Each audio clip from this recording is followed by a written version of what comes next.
Despite her jovial air and her conviviality, Assumta was deep down very secretive and solitary. Other than Kessia and Bella, few people in the village really knew her, even though she talked to everyone, had a kind word for each person, and as a good shopkeeper, had a smile and a flattering word for every customer.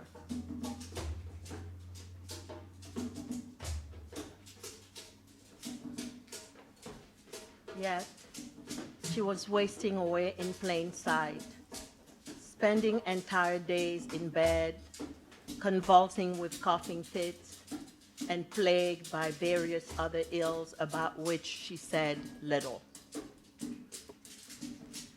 Each time she began to weaken and to fail, she left for the capital. Laughing, she liked to tell Bella that she was leaving for a fattening up treatment.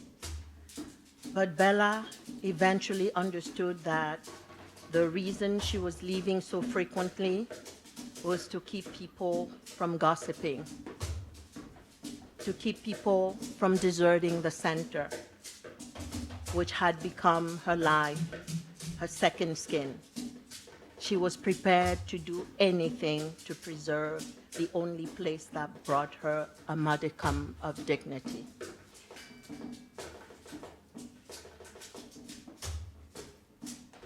Let me remember, she thought. Let me experience again and immerse myself in these nights when the hopes she had buried deep inside our souls were reborn. Let me experience again these evenings when the earth confirmed to us that we are her offspring. She heard the singular melodious sounds of those dream nights. Once again, she saw her mother bent over the sick women who haunted their house like emaciated shadows. She saw her again administering the steam bath that healed from the most powerful spells. And once again, she saw her mixing bark, sap, leaves, branches, all she could draw from the body of a tree to extract salutary potions. Mother, she said, hold out your hand to me. Hold out your protective hand to me. Hold the blessed and beneficial hand you inherited from the ancestors out to me. Beseech on my behalf all the healing masters from the hereafter. Ward away from my body the shadow that is besieging it now. Bathe me in heavenly waters. Come closer to me. Kindle the dying flames of my body's fires. Mother, mother, she implored.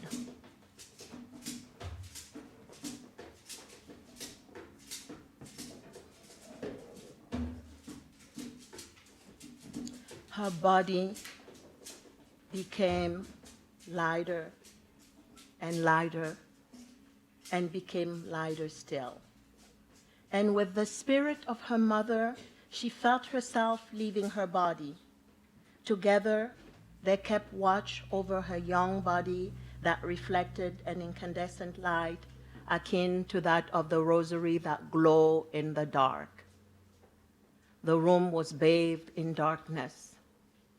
The only illuminated spot was the bed where the young woman with the glowing body was lying.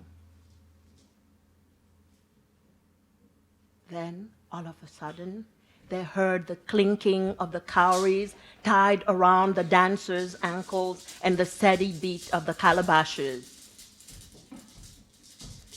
Assumta sat in the center of a large luminous circle.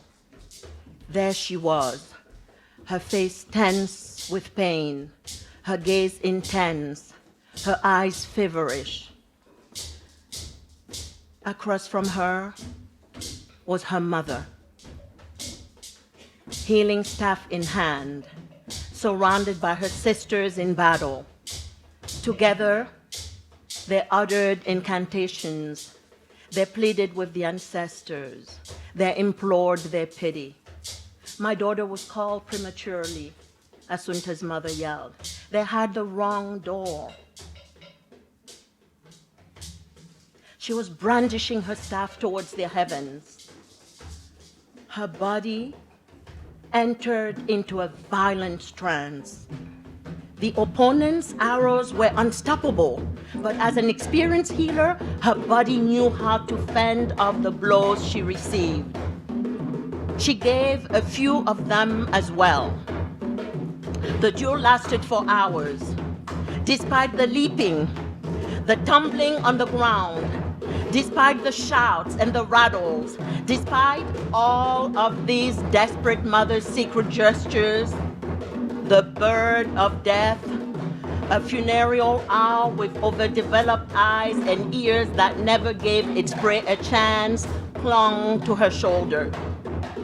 The healer suddenly turned into a lioness. She roared, she growled, she thundered. She showed her claws to ward off the lion that was attacking her, a soul-eating lion. But the bird of death was still there, perched on her shoulder, staring at her with his big, placid, indifferent eyes. And the healer collapsed, her hands tied. Her assistants, her sisters, the clan of women with whom she'd surrounded herself, thought for the ultimate ceremony, carried her away and disappeared into the early morning mist. She didn't even dare look her daughter in the eye. Assumta's body entered into a sudden trance. Another coughing fit came over her, shaking her entire body.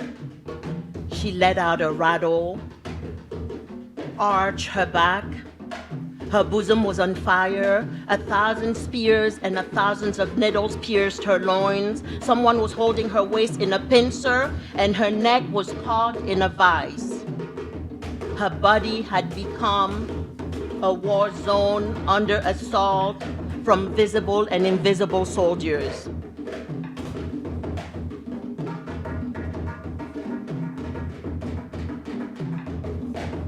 Then, little by little, her body calmed down. Her breathing became steadier. She curled up and fell asleep.